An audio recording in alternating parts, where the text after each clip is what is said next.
They say I have more bodies than John Gotti, more bodies than any man in the United States. These are the chilling words of Wayne Perry, a name whispered in the hushed tones reserved for legends and nightmares. His story is not for the faint of heart. It's a descent into the belly of the beast, a raw and unflinching look at the life of America's deadliest hitman. Perry's story begins in the unforgiving streets of New York City, the city that never sleeps, where dreams are made and shattered in the blink of an eye. Here, amidst the urban decay and simmering violence, a young boy witnessed the brutal realities of life and death. The streets were a battleground, and every corner held a new lesson in survival. The concrete jungle was his classroom, crime his curriculum. Each day was a test of endurance, a challenge to navigate the chaos and emerge unscathed. Survival meant hardening yourself to the suffering of others, becoming desensitized to the bloodshed that stained the pavement. It was a harsh education, one that left no room for innocence or naivety. Perry learned quickly. He had to. In a world where hesitation could mean the difference between life and death, he adapted, absorbing the lessons the streets had to offer. The streets didn't tolerate weakness. They demanded strength, resilience, and a willingness to do whatever it took to survive. He saw firsthand the allure of power, the way fear could be wielded like a weapon. The gang leaders, with their commanding presence and ruthless tactics, became his unintentional mentors. In this environment, violence wasn't just a means to an end. It was a language everyone understood. It was a way to assert dominance, to claim territory, to survive. And Perry was about to become fluent. He was on the brink of mastering this brutal language, ready to carve out his own place in the unforgiving world of the streets. His education was far from over, but he was no longer the naive boy who had first stepped into this harsh reality.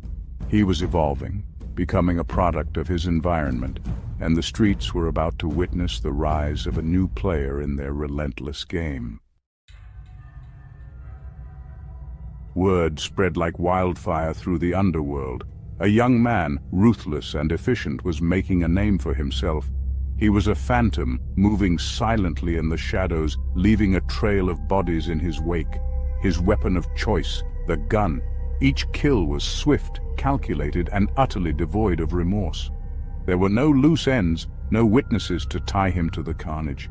Those who crossed him, those who dared to betray the trust he so sparingly offered, met a swift and brutal end.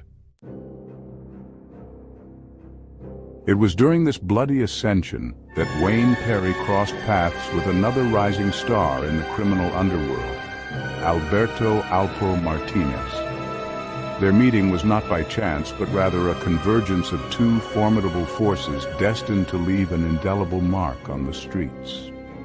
Alpo, a charismatic and ambitious drug lord, saw in Perry a valuable asset, a weapon to be wielded against his enemies.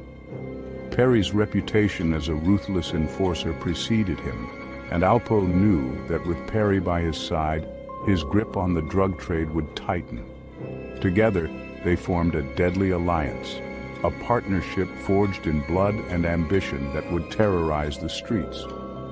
Their collaboration was not just about mutual benefit, but a shared vision of dominance and control over the urban landscape. Perry, with his chilling efficiency, became Alpo's enforcer, his instrument of death. He carried out hits with precision, ensuring that Alpo's rivals were swiftly and brutally dealt with. Perry's presence alone was enough to instill fear in the hearts of many.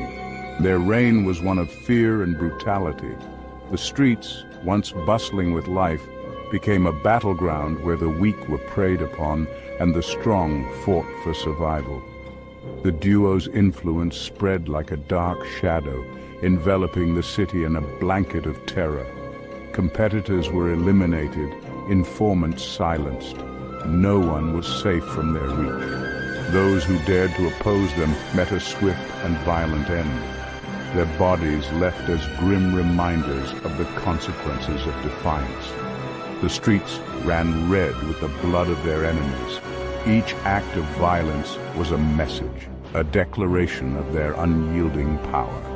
The reign of terror they unleashed was not just about control, but about instilling a deep-seated fear that would ensure their dominance for years to come.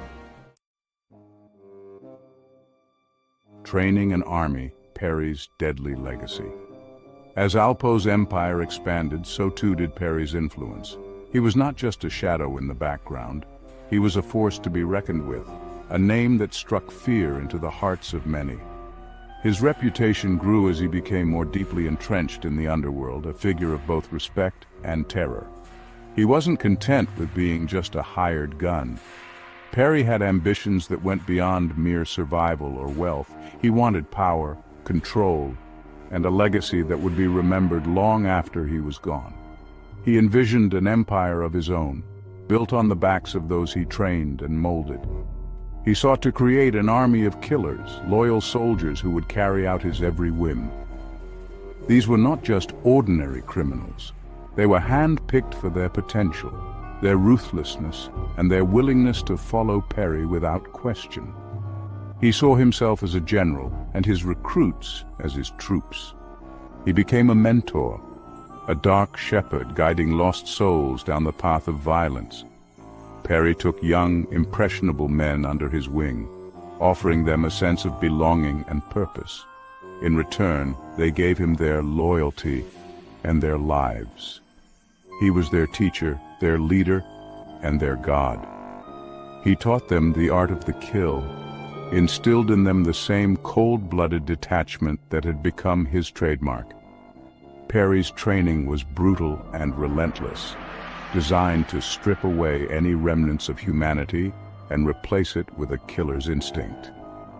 He showed them how to handle weapons, plan assassinations, and execute their targets with precision. Under his tutelage, these recruits transformed into ruthless predators, their humanity eroded by the constant exposure to death. They became extensions of Perry himself, each one a reflection of his own cold, calculating nature. In the dark alleys and hidden corners of the city, Perry's deadly legacy lived on through the actions of his army, a testament to his power and influence in the criminal underworld.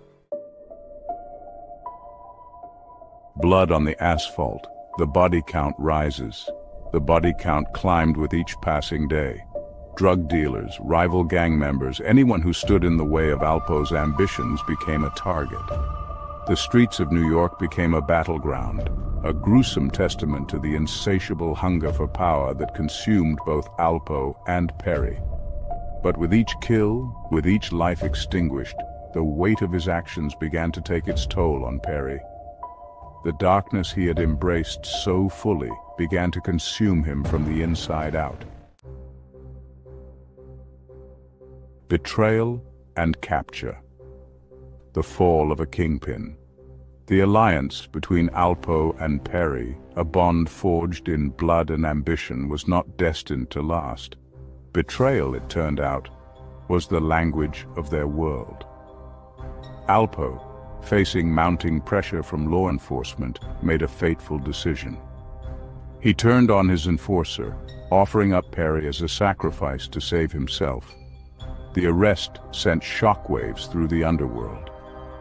The reign of terror that had gripped the city was finally over. But at what cost? Seeking redemption, a life haunted by violence.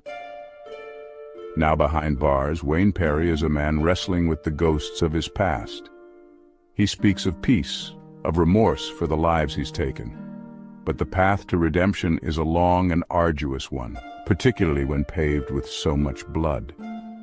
Whether Perry finds peace or remains forever haunted by the echoes of his violent past, one thing is certain. His story serves as a chilling reminder of the seductive power of darkness and the devastating consequences of a life consumed by violence. The streets of Washington, D.C. birthed him in violence. In the shadows of the nation's capital, where dreams often turned into nightmares, a legend was born. Wayne Perry, a name whispered with fear and respect. His reputation spread like wildfire, igniting terror in the hearts of many. A soldier in a concrete jungle, navigating the treacherous terrain of urban warfare. His every move calculated, his every step a testament to his survival instincts. He rose through the ranks, each kill a stepping stone. The blood he spilled paved his way to infamy, marking his territory with a ruthless precision. The streets knew his name, Perry the Predator. His presence was a constant reminder of the thin line between life and death. New York City, a concrete jungle gleaming with promise and dripping with despair. It called to Perry, offering both opportunity and danger in equal measure. The allure of money and power, a siren song he couldn't resist. The city's underbelly promised riches beyond imagination, but at a steep cost. There he met Alpo Martinez, a drug lord, a king in his own right.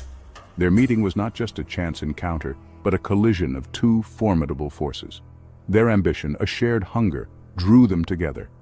They saw in each other a reflection of their own desires, a mirror of their own ruthless drive. A deadly partnership was forged. Their alliance was built on mutual benefit and a shared vision of domination. Perry became Alpo's instrument of death. His skills were unmatched, his loyalty unwavering, a butcher with a heart full of ice. His emotions numbed by the violence he both witnessed and inflicted. He carried out his orders with chilling efficiency. Each bullet a message, each kill a statement of their power, each death a testament to their reign. Fear became their currency, and they spent it lavishly. Their names etched in blood and cocaine. Their legacy, a dark chapter in the annals of crime. The air hung heavy with the stench of fear, a palpable tension that seemed to seep into the very walls of the city, and the sweet, intoxicating aroma of cocaine, a scent that promised escape and oblivion. Money flowed like water, stained with the blood of their enemies, each bill a testament to the violence that fueled their empire. Perry moved like a phantom, his gun an extension of his will, a silent enforcer in the dark underbelly of the city. He was the nightmare whispered in the shadows, a name that invoked fear and respect in equal measure. One hit blurred into another, a relentless cycle of violence and retribution, a blur of faces and silenced screams, each one a ghost that haunted the city's nights. Each one a brick in the empire they were building, a dark monument to their ruthless ambition. The rules were simple: loyalty, money, power. These were the pillars of their world. Betrayal was met with swift and brutal justice, a lesson taught in blood and pain. They ruled the streets with an iron fist, their presence a constant reminder of who held the power. Their names a curse and a prayer etched into the very fabric of the city. Perry, the enforcer, the silent shadow behind Alpo's throne, a figure of unwavering loyalty and deadly precision. But even in the heart of darkness, doubt began to creep in, a silent whisper that gnawed at the edges of his mind, a seed of distrust, planted and watered by paranoia, growing in the shadows of their empire. The whispers started subtly. Doubts sown in the dead of night. Was Alpo loyal? Or was Perry just another pawn in his game? The life they led, built on violence and treachery, made trust a dangerous gamble. Paranoia gnawed at Perry's soul. The faces of the dead haunted his dreams, each hit a weight on his conscience. He tried to ignore the doubts, to drown them in the intoxicating cocktail of power and adrenaline, but the whispers grew louder. Betrayal hung in the air, thick and suffocating. Friends became enemies, allies turned informants. Perry felt the walls closing in, the noose of suspicion tightening around his neck. The DEA was closing in. Their empire, built on blood and cocaine, was crumbling. Informants whispered from the shadows. The streets, once their playground, became a hunting ground. Panic set in. The bond between Alpo and Perry, already strained, began to fray. Each man looked out for himself, survival their only priority. Trust became a luxury they could no longer afford. Perry felt the weight of his sins pressing down on him. The faces of his victims, once distant echoes, now screamed in his ears. He knew his time was running out. The hunter was about to become the hunted. The feds offered Perry a way out, a deal, betray Alpo and save himself. The decision tore at him, loyalty versus survival, damnation versus a sliver of redemption. He wrestled with his conscience. Could he betray the man who had been his brother in arms, the man who had shared his triumphs and his sins? But the alternative was a life behind bars, or worse. In the end, self-preservation won. Perry turned state's evidence. His testimony sent shockwaves through the underworld. Alpo, the untouchable kingpin, was brought down by his most trusted lieutenant. 22 years, 2 decades and more, stolen from his life. Time enough to reflect on his sins, to confront the demons that haunted his dreams. Prison became his crucible, a place of punishment and transformation. He found solace in religion, clung to it like a lifeline. The words of the Bible offered him hope, a chance at redemption. He embraced the teachings of peace and forgiveness, seeking atonement for his bloody past. The guilt and the shame never fully left him. They lingered like ghosts, reminding him of the price of his actions. But Perry was determined to change, to atone for his past and to embrace a future free from violence. Release. The word echoed in his mind, a bittersweet symphony. Freedom, a double-edged sword. He walked out of prison a changed man, older, wearier, haunted by the ghosts of his past. The world had moved on. Time, the relentless tide, had washed away the remnants of his former life. He was a relic, a ghost story whispered on street corners. The butcher of Harlem trying to outrun his past. But the past has a long reach. The memories, the nightmares, clung to him like shadows. He couldn't escape the consequences of his actions. The blood he had spilled, the lives he had taken, continued to stain his soul. He dedicated his life to preaching peace, to guiding troubled youths away from the path he had taken, to atoning for his sins by preventing others from making the same mistakes. He spoke of forgiveness and redemption, of the transformative power of faith. His words, raw and honest, resonated with audiences, a testament to the power of change, even for a man who had committed such darkness. But redemption is a long and arduous journey. Some days were harder than others. The doubts crept in. Was he worthy of forgiveness? Could he ever truly atone for the lives he had taken? He found solace in helping others, in sharing his story, in the hope that it might prevent another soul from succumbing to the allure of the streets. He embraced forgiveness, both for himself and for those who had wronged him. Peace, he realized, was not the absence of conflict. It was the ability to find tranquility within the storm, to accept the past and to strive for a better future. It was a daily battle, but one worth fighting. The journey was far from over. The scars of his past remained. But in the quiet moments of reflection, he found a measure of peace. The peace of a man who had confronted his demons and was striving to live a life worthy of redemption. Wayne Perry, the Butcher of Harlem, a name that once struck fear into the hearts of many, a name forever etched in the annals of crime, synonymous with violence and terror. But his story transcended the labels, evolving into something far more complex and profound.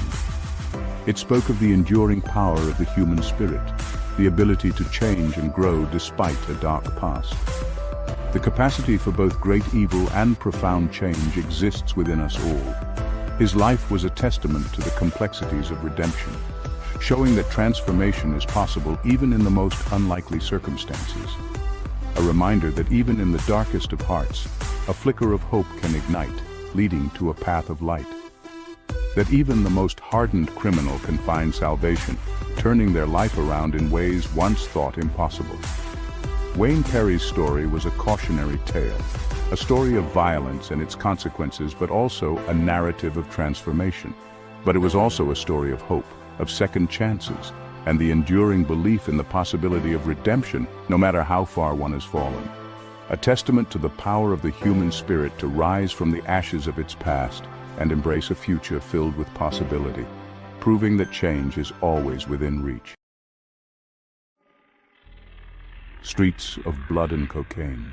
The title alone evokes a sense of dread, a glimpse into a world where danger lurks around every corner. Washington, D.C. seethed, crack cocaine. The city was a boiling pot of crime and despair, where the American dream had turned into a nightmare for many. A plague. Wayne Perry, a young predator, stalked these streets. He was not just another criminal, he was a force of nature, a storm that left destruction in its wake. He was drawn to the chaos, the money, the power. The allure of fast cash and the intoxicating sense of control were too strong to resist. He partnered with Alberto Alpo Martinez, a rising kingpin.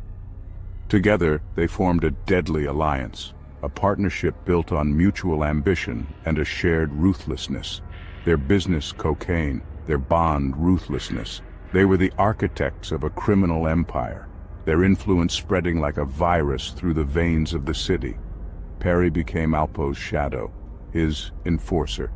He was the muscle behind the operation, the one who ensured that their rules were followed and their enemies were eliminated. He was quick, efficient, deadly. His movements were calculated, his actions precise. In the world of crime, he was a professional, a master of his craft. His weapon of choice, a silenced MAC-10. It was a tool of terror, a symbol of his lethal efficiency. Its bark was muffled, its bite fatal. The sound of gunfire was a whisper in the night, but its impact was devastating. The streets ran red, rivals disappeared. The city became a graveyard for those who dared to challenge him. Perry's reputation grew with each kill. He became a legend, a name that struck fear into the hearts of both criminals and law enforcement. He was a phantom, moving silently, striking without warning. His presence was felt even when he was not seen. A ghost haunting the streets of D.C., fear became his currency. He reveled in it. The power to instill fear was intoxicating, a drug more potent than any he sold. He was the nightmare whispered in the shadows. His name was spoken in hushed tones, a cautionary tale for those who thought they could escape his reach. The boogeyman of DC's drug underworld. He was the embodiment of the city's darkest fears, a symbol of the chaos and violence that had taken hold. In the end, Wayne Perry was not just a man. He was a myth, a legend that would be remembered long after the blood had dried and the streets had been washed clean. The enforcer, Silk. They called him Silk. In the underworld, names carried weight, and his was whispered with a mix of fear and respect. Silk was not just a name, it was a legend, a myth that haunted the dark corners of the city. Smooth, elegant, deadly. His violence was a spectacle, a macabre ballet of bullets and blood. Each movement was precise, calculated, as if choreographed by a master. He moved with the grace of a dancer, yet his steps left a trail of death and destruction. He killed without hesitation, without remorse. He was a machine, programmed for death. His eyes, cold and unfeeling, betrayed no emotion. To him, killing was not personal, it was business, a job he excelled at. His reputation grew with each hit, each life he extinguished. His victims, mere obstacles in Alpo's relentless climb to power. Alpo, the crime boss who ruled the streets with an iron fist, relied on Silk to eliminate any threats. Silk was his secret weapon, his ace in the hole. Together, they were unstoppable, a force to be reckoned with. One hit stood out. A rival dealer, gunned down in broad daylight. It was a bold move, a statement that no one was safe, not even in the light of day. The city was gripped with fear, knowing that Silk could strike at any moment, anywhere. Witnesses described the scene as a massacre. The victim, riddled with bullets, his body twitching on the pavement. The sound of gunfire echoed through the streets, a chilling reminder of Silk's presence. The police arrived too late, as always, to do anything but count the bodies. Perry, they said, walked away calmly, wiping the gun down with a silk handkerchief. The nickname stuck. Silk was more than just a killer, he was an artist, and his canvas was the city. Each hit was a masterpiece, a testament to his skill and precision. The legend of Silk grew, and with it the fear that gripped the city. No one knew who would be next, but they all knew one thing. When Silk came for you, there was no escape. Betrayal's shadow. The empire Alpo and Perry built was a house of cards, built on blood and betrayal. It was only a matter of time before it crumbled. The feds were closing in, their net tightening around Alpo's operation. They needed a way out. Perry, their weapon, became their liability. Alpo, facing a life sentence, made a deal. He would turn on his enforcer, his shadow. Perry was arrested, charged with multiple murders. His own partner, his blood brother, had betrayed him. The streets he terrorized had turned on him. Condemned, but unbroken. The title itself speaks volumes about the journey of a man who, despite being condemned by society and the law, remains unbroken in spirit. This is the story of Wayne Perry, a man whose life became a symbol of the darker side of urban America. The trial was a media circus. Reporters from every major news outlet swarmed the courthouse, their cameras flashing, capturing every moment of the high-profile case.